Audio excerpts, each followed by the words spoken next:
é o Serviço de Hematologia do Hospital das Clínicas da Faculdade de Medicina da USP, e o tema a ser discutido é indicações e riscos das transfusões de sangue. Quem vai apresentar o caso clínico é a residente desse serviço, a doutora Rafaela Guerra Maciel, e quem vai discutir o caso clínico é a assistente, a doutora Yoko Nokui. Bom dia a todos.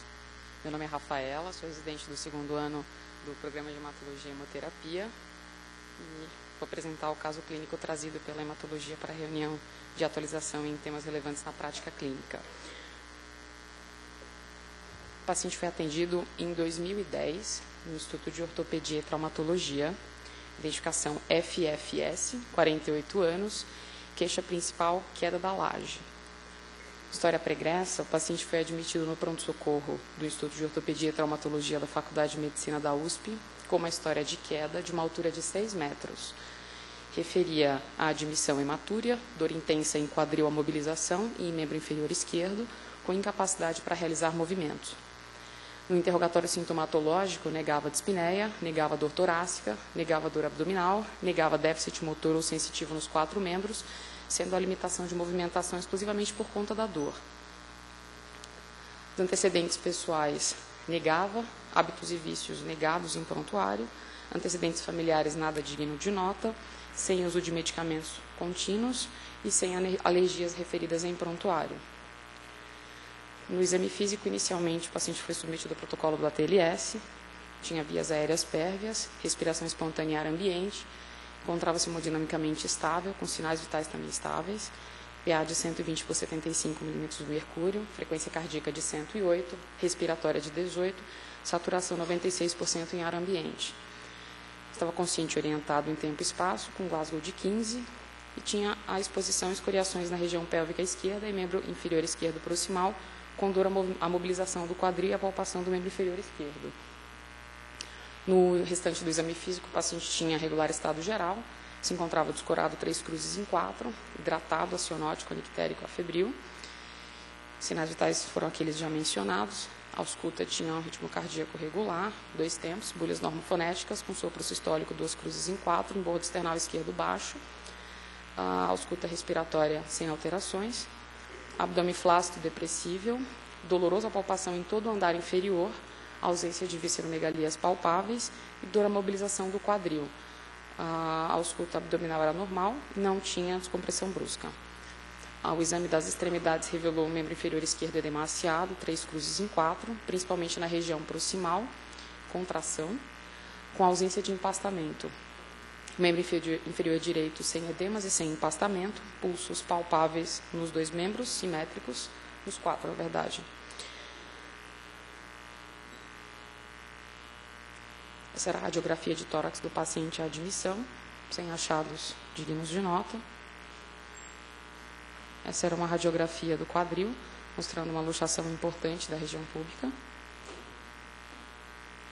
E essa era a radiografia do membro inferior esquerdo, mostrando aí uma fratura importante de fêmur.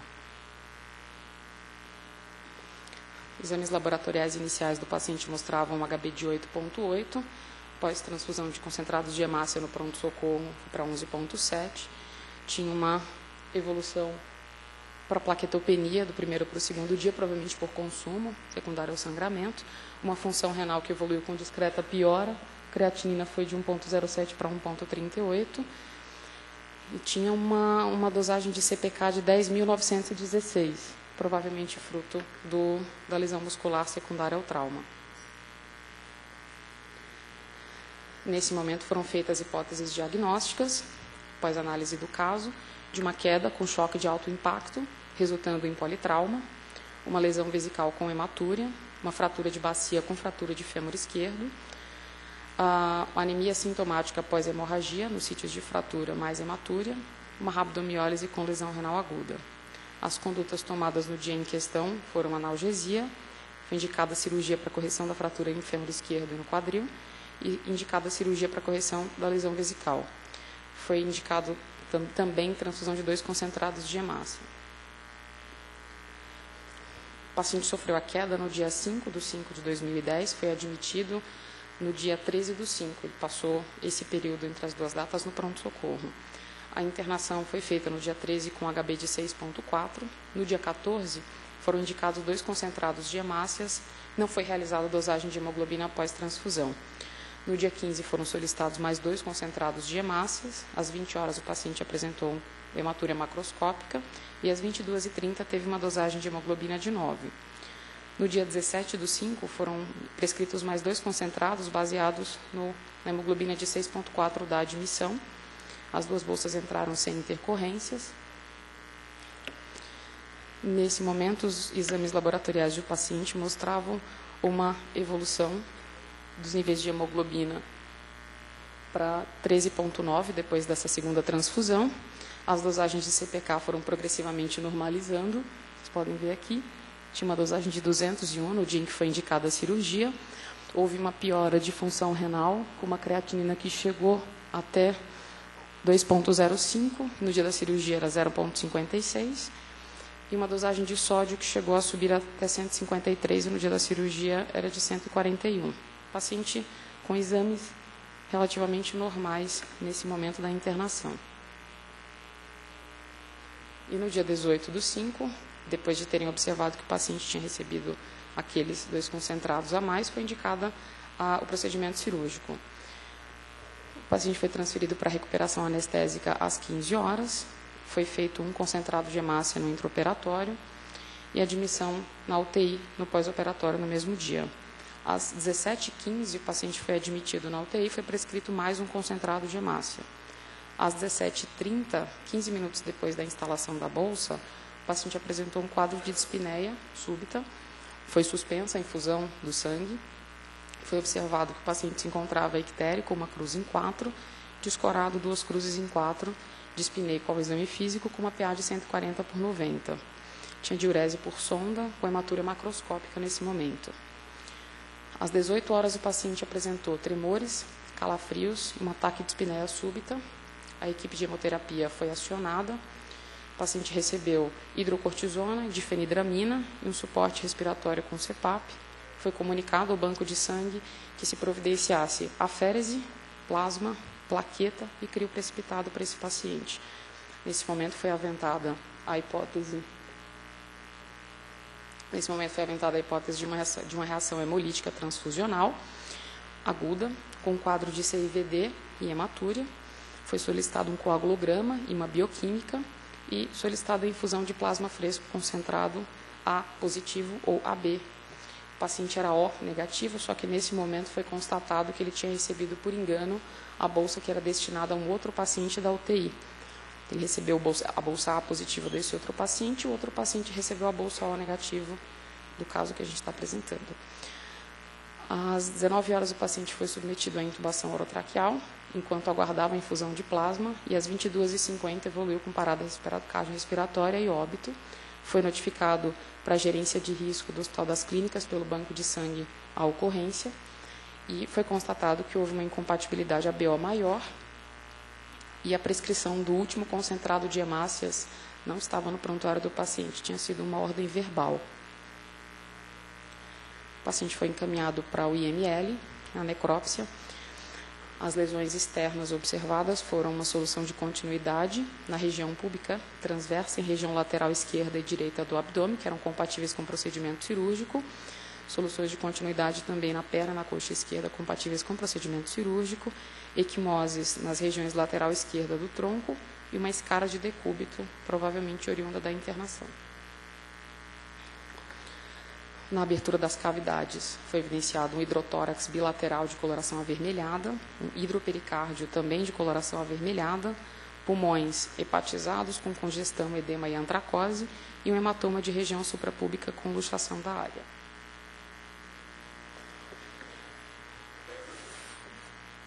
No exame do anatomopatológico foi visto exame microscópico, uma congestão pulmonar, com edema intraalveolar e congestão vascular, leucostase, algumas arteríolas com conteúdo fibrinoso, sendo esse quadro compatível com embolia gordurosa.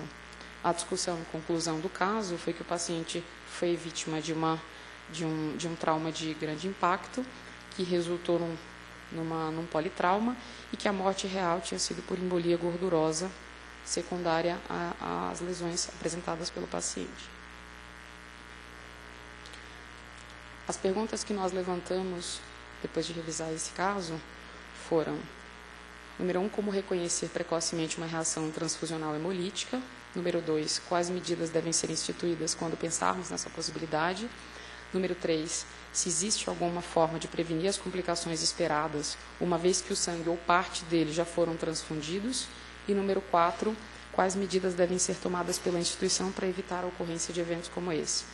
Gostaria de convidar agora a professora Yoko Nokui para discutir o caso e responder as perguntas. Bom dia a todos. Esse é um caso de reação hemolítica aguda, ocorrido no outro instituto, do qual culminou em óbito. Então, nós vamos aqui verificar as perguntas que a Rafaela deixou para a gente. Essas são as perguntas. Antes de responder a primeira pergunta, gostaria de dizer que a hemoterapia ela é regida por algumas portarias e resoluções, sendo a mais recente a portaria 2.712, de 12 de novembro de 2013, e uma resolução de número 34, de 11 de junho de 2014. Existe também, a nível nacional, o Sistema Nacional de Hemovigilância, que iniciou em 2012.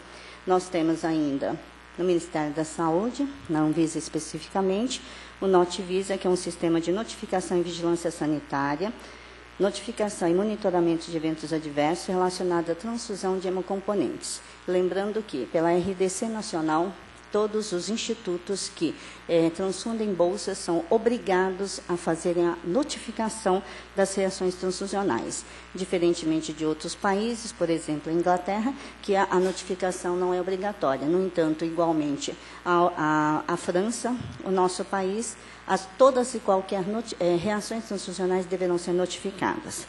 Existe no estado de São Paulo a portaria CVS 4, de 22 de abril de 2012, que estabelece que é um sistema estadual que dispõe sobre a obrigatoriedade de informação do destino final do hemocomponente, preparada para transfusões com fins de rastreabilidade, e que tem a obrigatoriedade dessa informação, dessa ocorrência de reações transfusionais, e tem que dar providências correlatas. Todos esses dados ficam dados pelo Instituto, ele é enviado à Fundação ProSangue Hemocentro de São Paulo, que é o nosso distribuidor dos hemocomponentes. No Brasil, nós temos aproximadamente um pouco mais de 3.500.000 unidades de hemocomponentes transfundidas, dados de 2010. Existem aproximadamente 7.000 serviços que realizam transfusões de sangue no Brasil, e a hemovigilância brasileira tem uma subnotificação de reação transfusional por volta de 15%. São Paulo, em particular, nós temos quase em torno de 40% de subnotificações das reações transfusionais. Significa que 60% das reações são notificadas e 40% não. Toda transfusão tem um risco para o receptor paciente, então ela deve ser criteriosamente indicada. E toda a administração de componentes exige que os profissionais de saúde tenham sido treinados, então, com capacidade, conhecimentos técnicos corretos, adesão ao programa ou processo todo transfusional e capacidade de identificação dos eventos adversos. A requisição de sangue no Instituto, principalmente no ICHC, nós temos uma requisição online de transfusão. Então, para conhecimento de todos vocês, nessa requisição deve conter, obrigatoriamente, obedecendo às resoluções e à legislação vigente, nome completo e registro hospitalar do paciente, data de nascimento, sexo, idade e peso, número do leito, andar e serviço no qual o paciente está internado, justificativa e diagnóstico, hemocomponente solicitado com volume ou quantidade, modalidade de transfusão, se ela é não urgente, programada, urgente ou extrema urgência. E nessa última, quando se tratar de uma extrema urgência, o médico deverá assinar o termo de responsabilidade com justificativa no verso da primeira folha da requisição. Deverá constar também na requisição os antecedentes transfusionais, data e tipo de hemocomponente da última transfusão e data e tipo de reação transfusional. Assinatura e carimbo do médico, muito importante. Requisições fora dos padrões descritos, incompletos, ilegíveis ou rasuradas, não serão aceitos pelo serviço de hemoterapia e o médico solicitante será o responsável pelo atraso, se caso isso ocorrer. Então, se ocorrer uma rasura e tudo mais, e se isso acabar tendo um atraso, poderá se responsabilizar o médico solicitante. Então, dentre as perguntas que a Rafaela colocou para a gente, como reconhecer precocemente uma reação transfusional hemolítica? Então, primeiramente, a gente precisa classificar a reação transfusional, imediata e tardia. Então, nós vamos classificá-la. No caso aqui, foi uma reação hemolítica aguda, então ela é uma reação imediata que ocorreu nas primeiras 24 horas. Existem, dentre todas elas, as reações.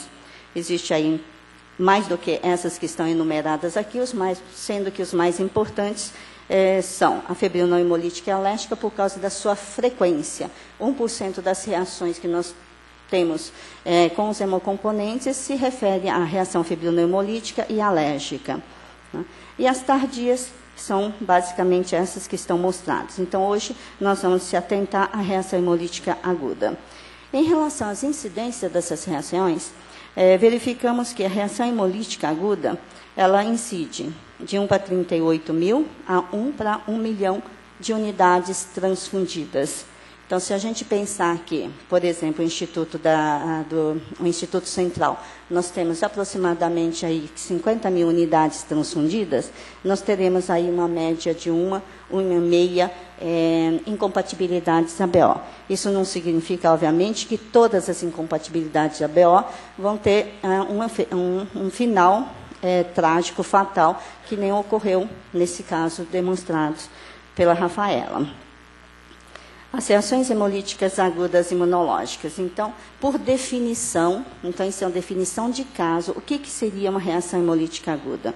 É uma rápida destruição de eritrócitos durante ou até 24 horas após a transfusão, por incompatibilidade ABO ou de outro antígeno eritrocitário. Então, não necessariamente a gente tem incompatibilidade ABO, somente por incompatibilidade aguda, somente por incompatibilidade ABO. Nós podemos ter incompatibilidade, então, uma reação hemolítica aguda por outros sistemas eritrocitários.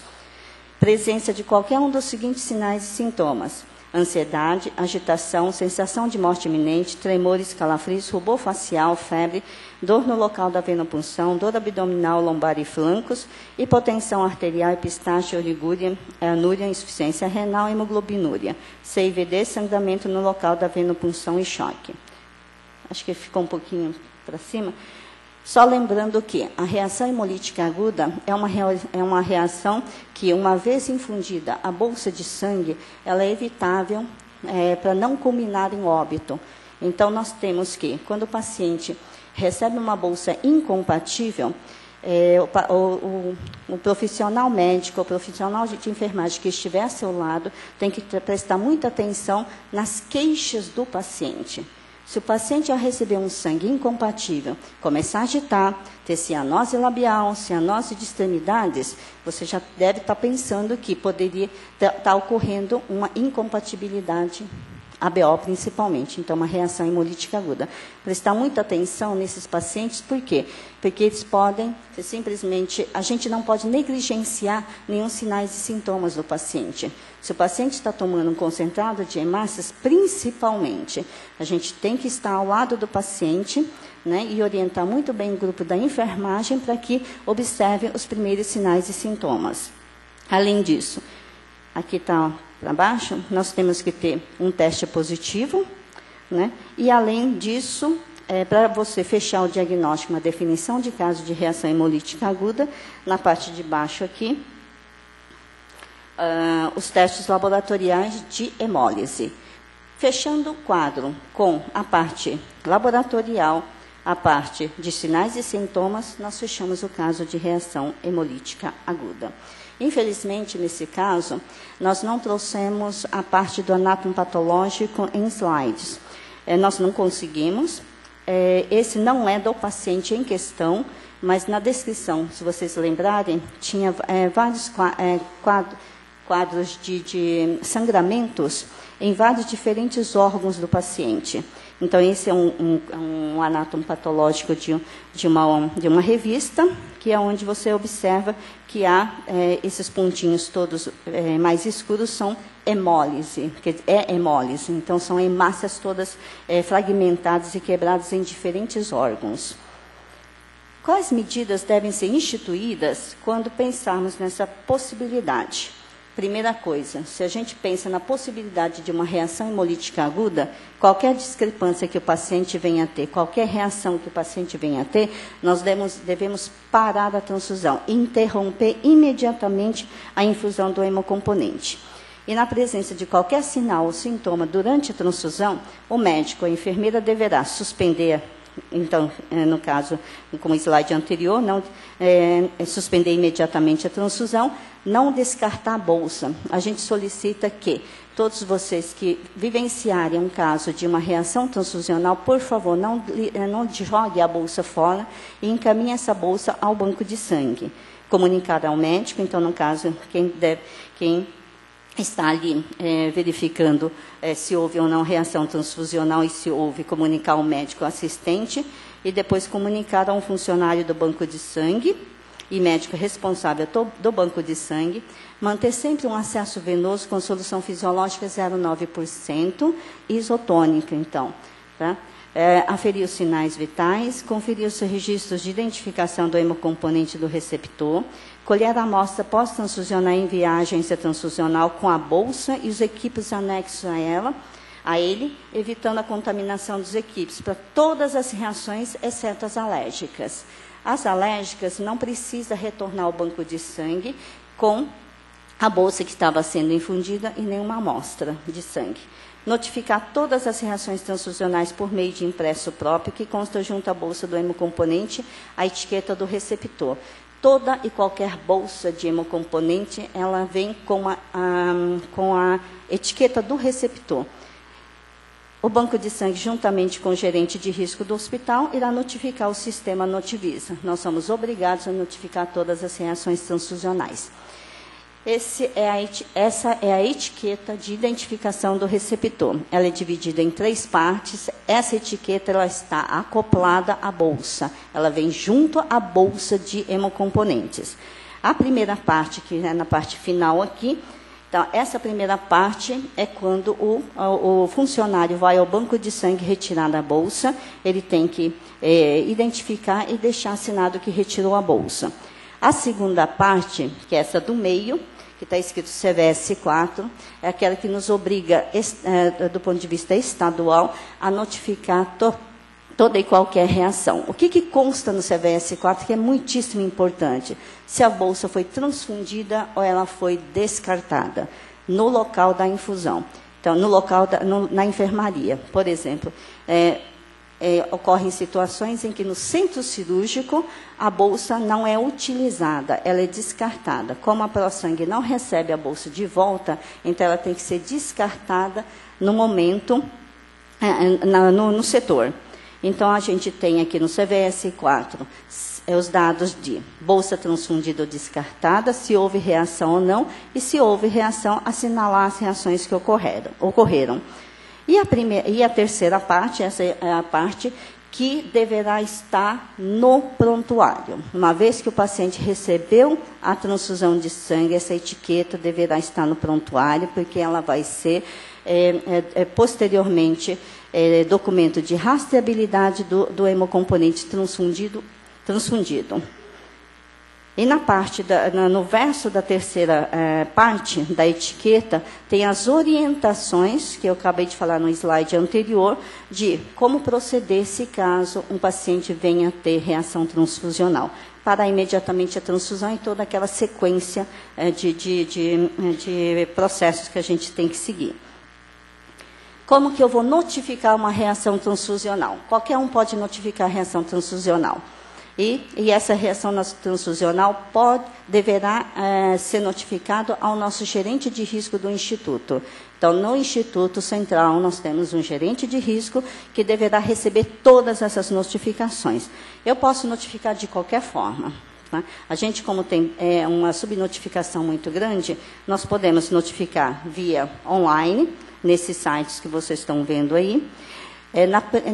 Na primeira página do site do HC, aparece no finalzinho, lá embaixo, no primeiro quadradinho, o Notifica HC, que é esse quadradinho que tem aqui. Eu simplesmente colei e coloquei aqui. Então, Notifica HC significa se eu entrar ali e clicar, eu posso notificar qualquer reação transfusional.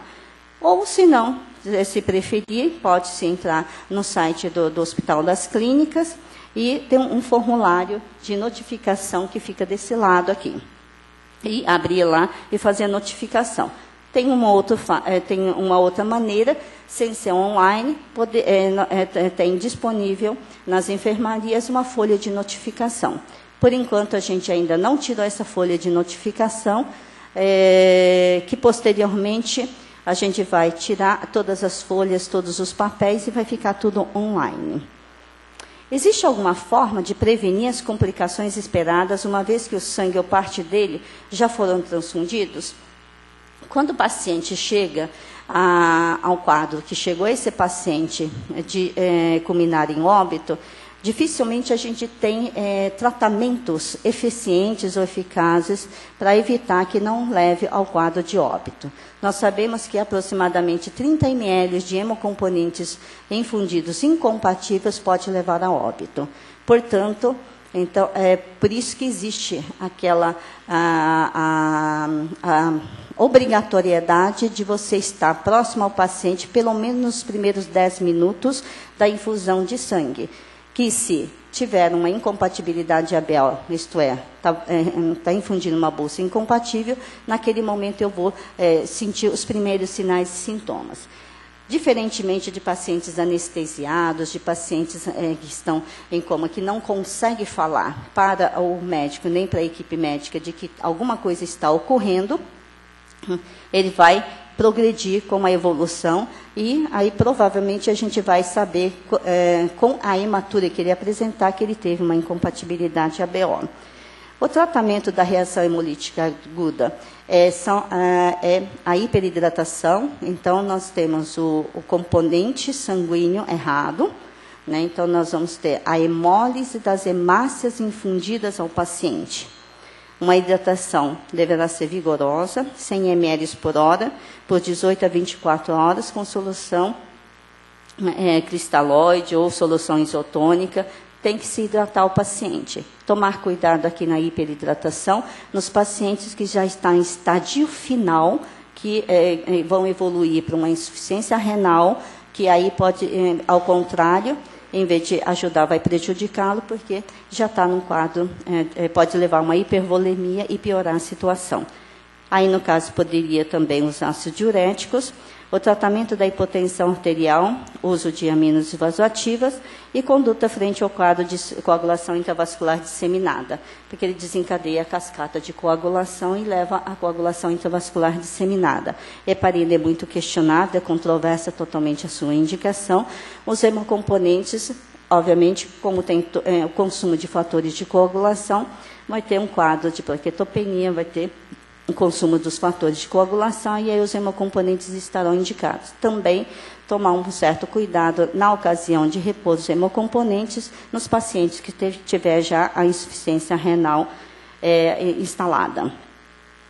Quais medidas devem ser tomadas pela instituição para evitar a ocorrência de eventos como este? Então, nós temos no hall aqui do Instituto Central, que eu gostaria de colocar para todos os residentes pelo Comitê Transfusional, que existe um tutorial que eu vou mostrar aqui, que faz com que todos os residentes assistentes que venham a transfundir hemocomponentes façam esse tutorial.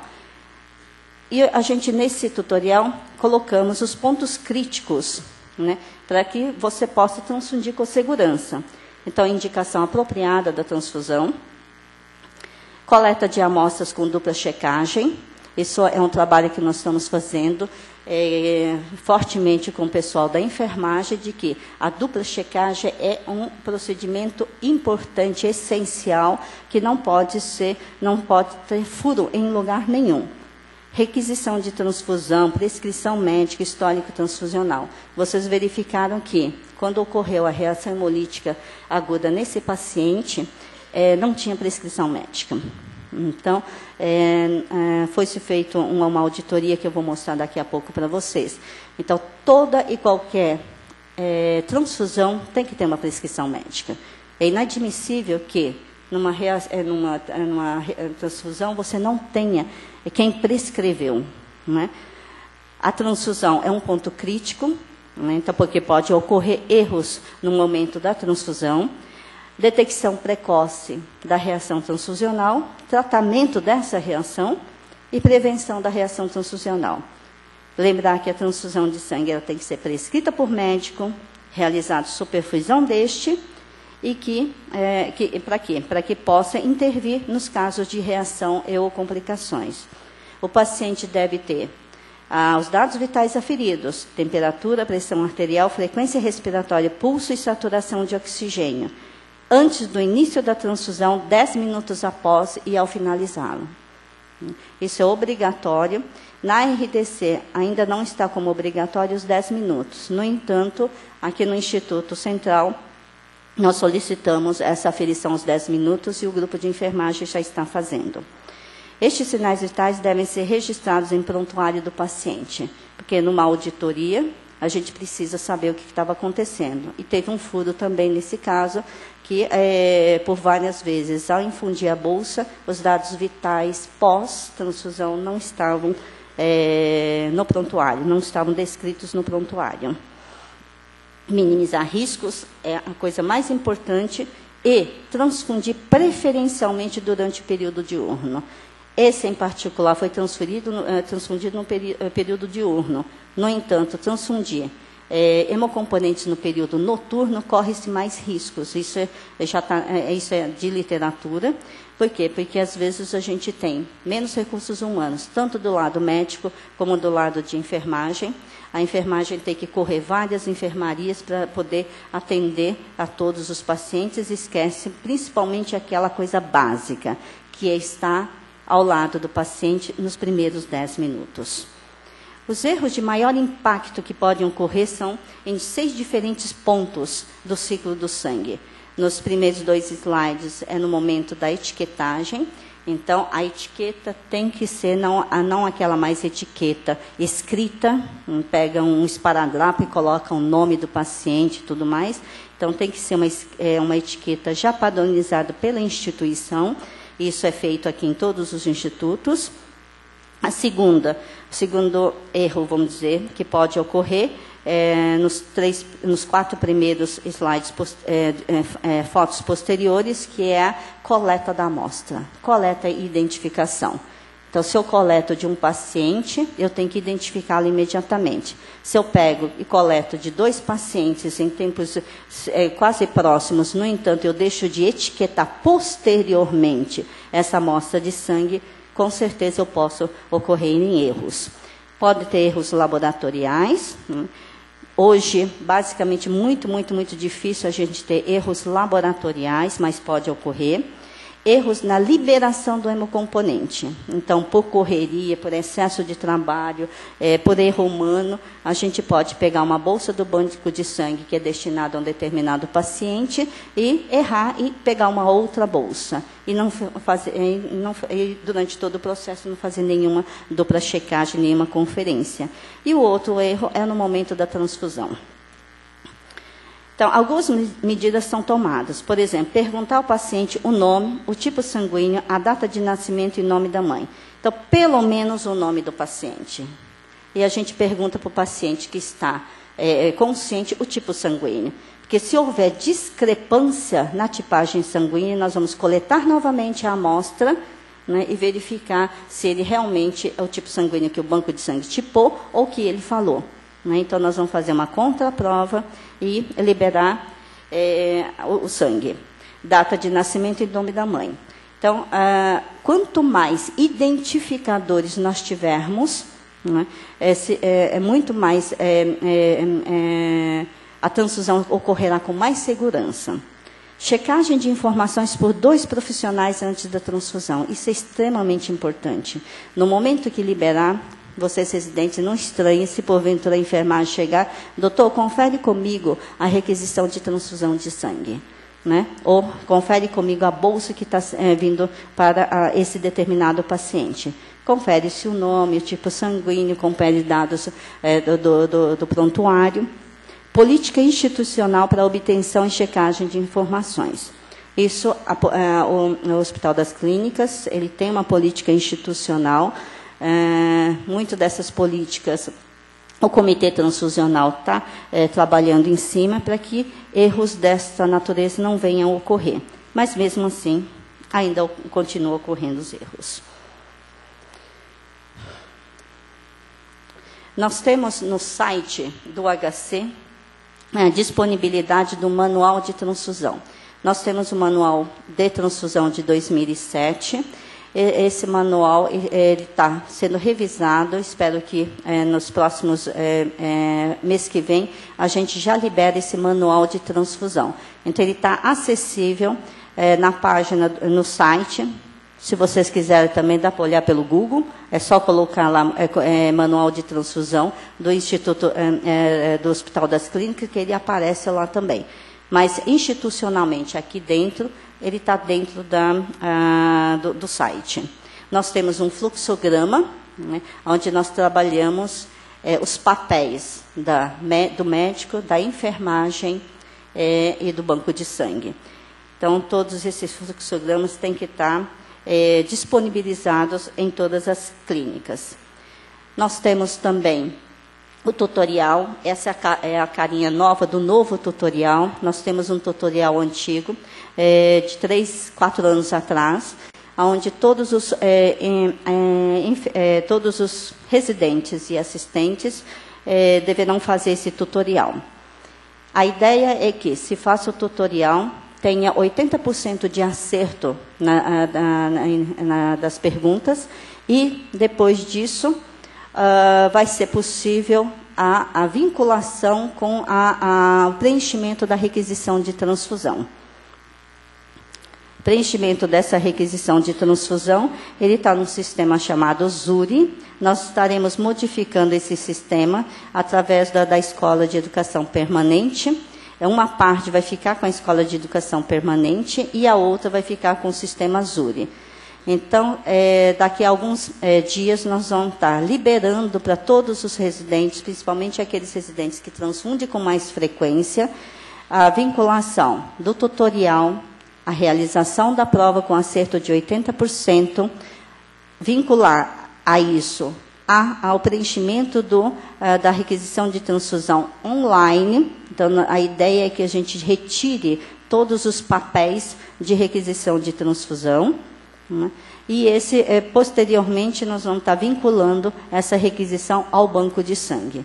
Então, todo esse processo está em andamento agora, né? A gente não conseguiu, por vários motivos aí de sistema, dar andamento nesses últimos anos. A requisição de transfusão é muito, muito, muito simples. Vocês entram com o e-mail institucional, a usuária e a senha institucional. Então, é o seu nome completo, com @hcfm.usp.br, e tem a sua senha. Entrou ali, vai entrar no sistema de processo de transfusão, e no processo de transfusão se gera aquela requisição que eu falei para vocês. Junto com a equipe médica, nós temos sempre que trabalhar com a equipe de enfermagem. Por quê? Porque os maiores erros, infelizmente, a gente acaba detectando por erro, principalmente ali no momento da transfusão, né, ocasionado pela equipe de enfermagem. Então, a gente está treinando o grupo de enfermagem através do tutorial básico de hemoterapia para esse grupo. Eu queria mostrar para vocês alguns dados de reações transfusionais e de não conformidades que entraram para o Comitê Transfusional.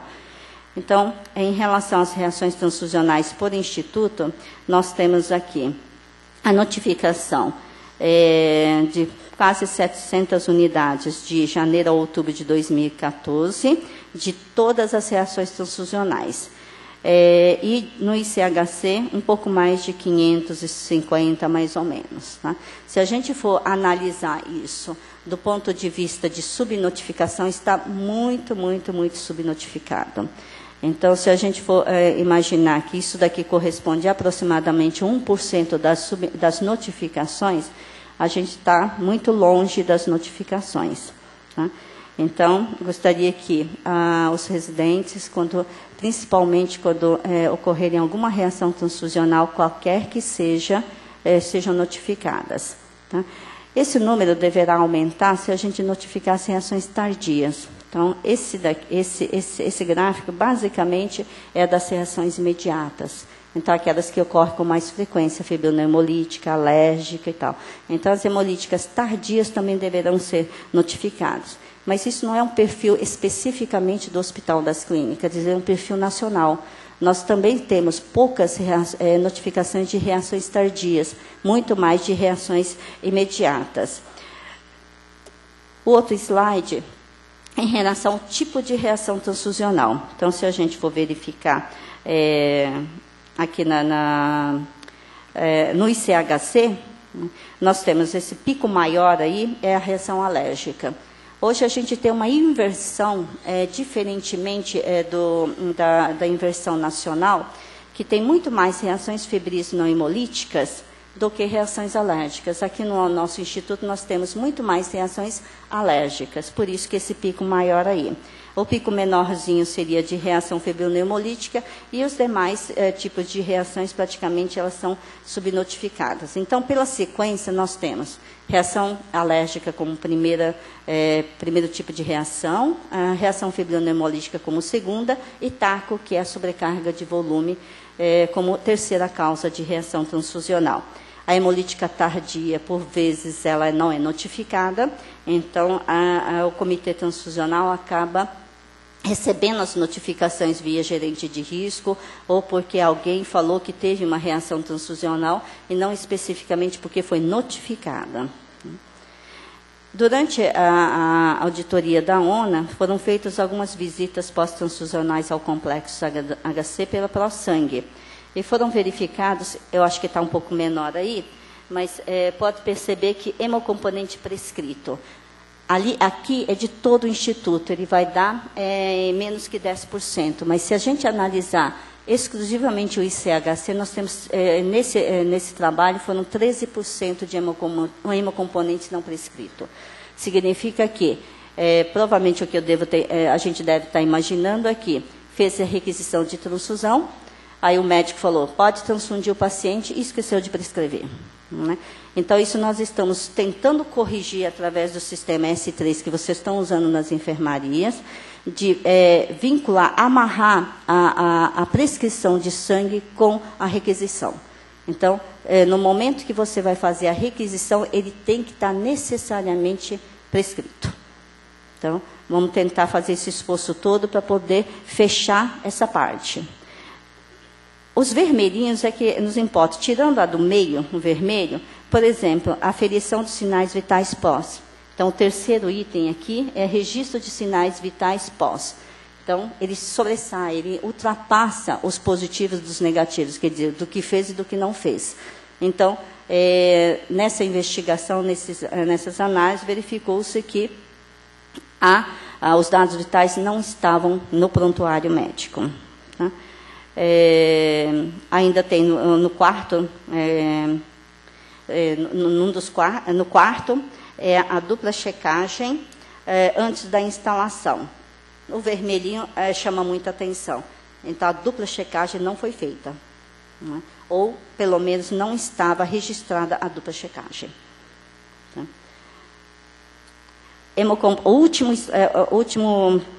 Último item, hemocomponente adequadamente indicada, em torno de 10%. A bolsa foi devolvida à agência transfusional após a reação? A bolsa deverá ser devolvida ao banco de sangue após qualquer reação. A reação alérgica, você tem que se notificar e não precisa voltar com a bolsa, mas as demais reações sim. Das não conformidades dos institutos, nós temos aqui algumas que nós enumeramos, que nós recebemos no Comitê Transfusional. Isso não significa que essas não conformidades sejam as não conformidades no total dos institutos, né? Porque muito dessas notificações das não conformidades não são notificadas e nem vêm ao Comitê Transfusional. Então, nós tivemos contaminações bacterianas e as demais praticamente são por troca de bolsa. Então, nós tivemos uma troca de bolsa de concentrado de plaquetas, nós tivemos troca de bolsa de concentrado de hemácias, aqui no nosso instituto, uma reação hemolítica aguda no Instituto da Criança, uma troca de bolsa de concentrado de hemácias aqui no nosso instituto e troca de bolsa de concentrado de hemácias também no nosso instituto. Então, o Comitê Transfusional recebe todas as reações que a gente fala que são reações sentinelas. O que é isso? São as reações de hemolítica aguda, principalmente por incompatibilidade ABO, os casos de trale, os casos de contaminação bacteriana, infecções tardias, então infecções tipo HIV pós-transfusional, hepatite B pós-transfusional, hepatite C pós-transfusional e óbito.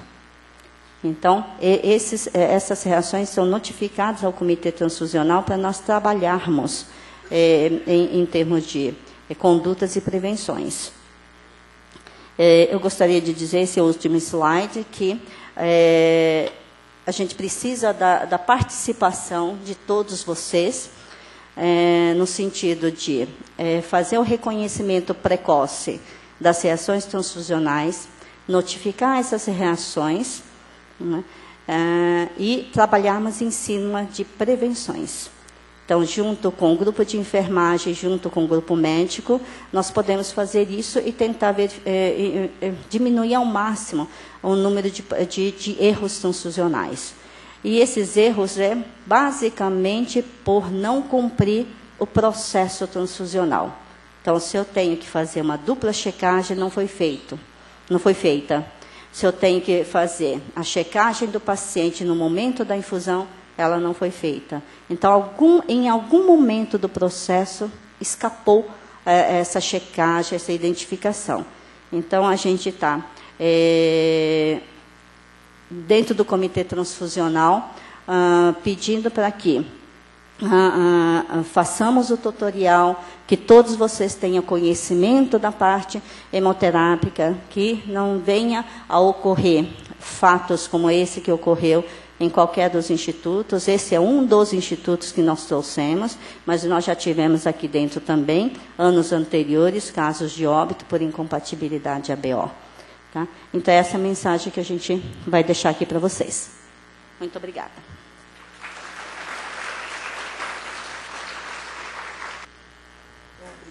Obrigada. Então, a gente vai continuar com as perguntas. Quem quer fazer pergunta? O Arnaldo. Obrigado pela apresentação. Onde você está, Arnaldo? Ah, está ali, já te vi. Eu só queria fazer, não vou fazer pergunta, só 2 comentários. Sim. Desse caso especificamente, que esse paciente morreu de embolia gordurosa, né? E isso absolutamente não é surpreendente, porque a gente no HC até 2000, o ano 2000, a gente fazia 80% de necrópsia nos nossos doentes. Hoje em dia, menos de 10%. E a embolia de pulmão é a principal causa de erro mundialmente quando se faz necrópsia. No nosso hospital, 40% das embolias de pulmão fatais que mataram doentes, geralmente trombótica, não gordurosa, não se faz o diagnóstico em vida. E esse é mais um dos casos. E o outro comentário é a transfusão incompatível é um problema mundial, né? Não é só no HC. Não. Só para se ter uma ideia, ele faz parte de um dos primeiros Never Events das fontes pagadoras americanas. O que significa isso? Qualquer custo que venha a ter por causa de incompatibilidade de transfusão, a conta não é paga. Né? Quer dizer, os norte-americanos, eles preferiram ir por esse outro caminho, né? Que talvez até tenha mais impacto na mudança do processo. Só para complementar, Arnaldo, eu acredito que quando foi solicitado a necrópsia do paciente, não foi a informação de que tinha ocorrido incompatibilidade ABO.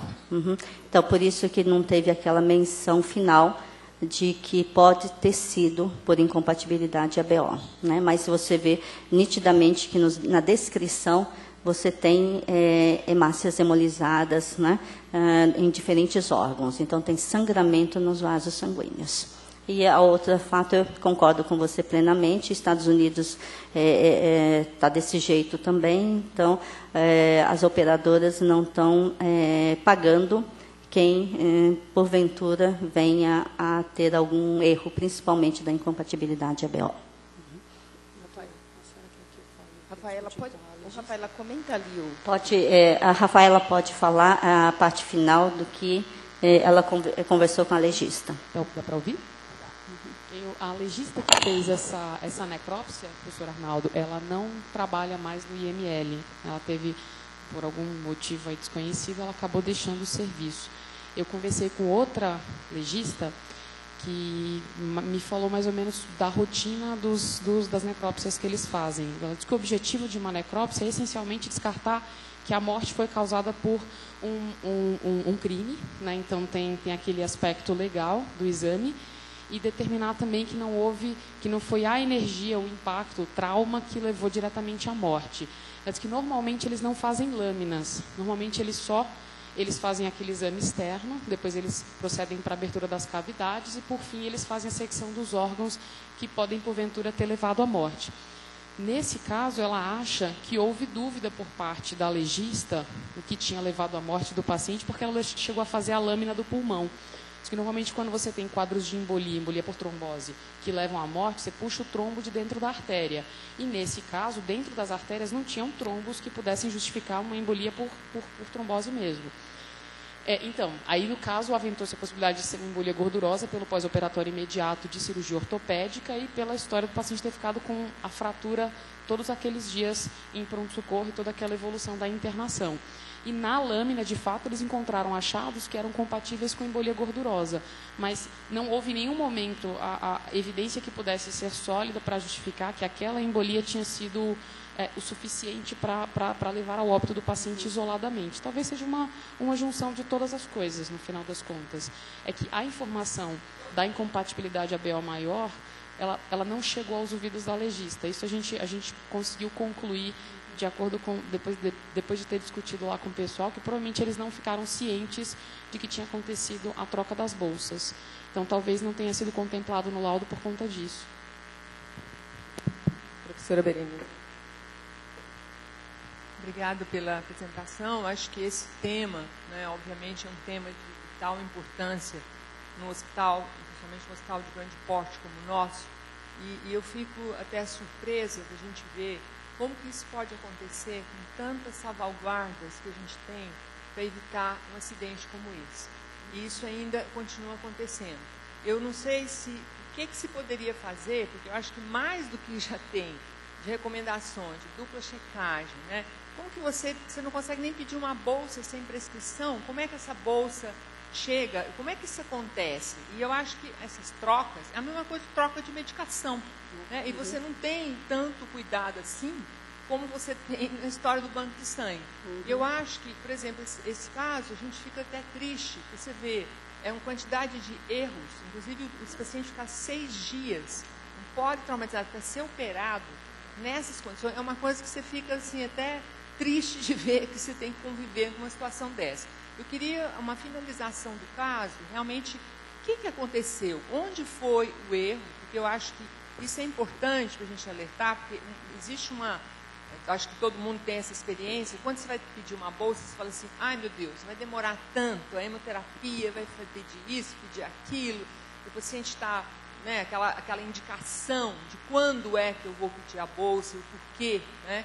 porque eu acho que vocês sempre têm isso tão bem claro, mas ainda quando você tem um paciente que tem um nível de 8, de hemoglobina 9, não está tão grave, mas pode ficar grave, vai para uma cirurgia. Então, sempre existe esse questionamento.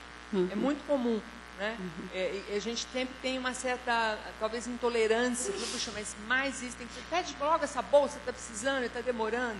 Então, eu acho que tem esses dois aspectos. Eu gostaria que você comentasse um pouco isso. Por que aconteceu com esse paciente? Como se trocou isso com tantas salvaguardas que vocês têm, que vocês capricham tanto para evitar?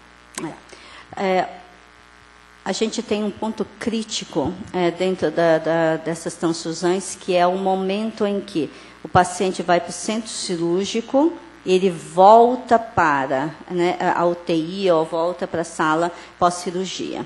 Então, esse é um momento bastante crítico. Então, tem várias das incompatibilidades ABOs que acontecem nesse momento.